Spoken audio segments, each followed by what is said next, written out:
Monument met 'n hart. 'n Gedig vir die vrou agter die rolle, Ilse Klink. Somaya Petersen, godmother van Afrikaans. Hulle sien jou as 'n monument, goue klip, regop, onaantastbaar. 'n naam wat weer klink op skerms. 'n stem wat rolle dra soos krone wat swaar op die kop lê.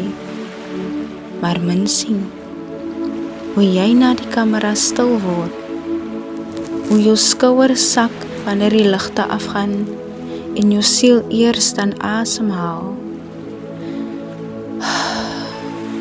Ilse, jy is nie net die name wat hulle jou gee nie. Jy is nie net die gesigte wat jy dra vir ander se verhale nie. Jy is ook die 6-jarige dogtertjie wat haar voet stamp in die grond, wat haar knieë vashou en huil tot haar asem ruk. Sy het nooit weggegaan nie. Sy het net leer stil bly. Jy is volwasse, ja, met verantwoordelikhede wat soos tasse aan albei hande hang. Maar daar is daar, wat daardie dogtertjie in jou net 'n drukkie soek.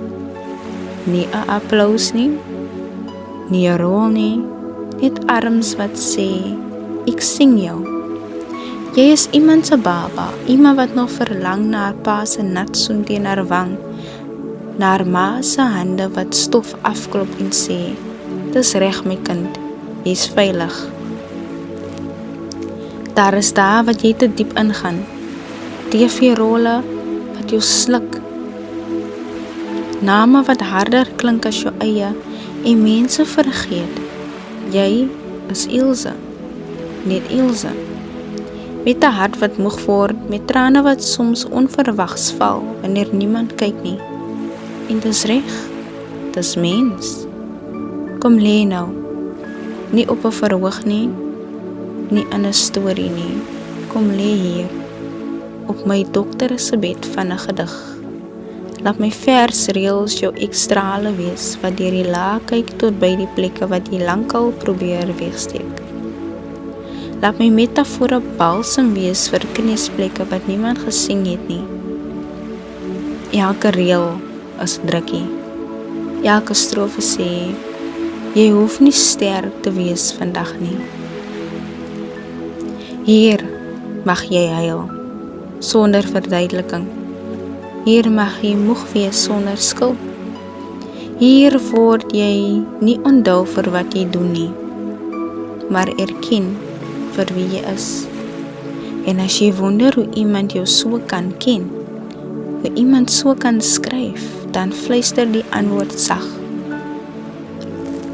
Party siele herken mekaar sonder geskiedenis.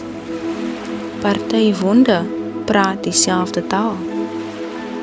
Vandag word jy gesien. Vandag word jy erken. Vandag word jy heel. Nie omdat jy gebreek was nie, maar omdat jy lank alleen sterk moes wees. En jy hoef nie meer nie.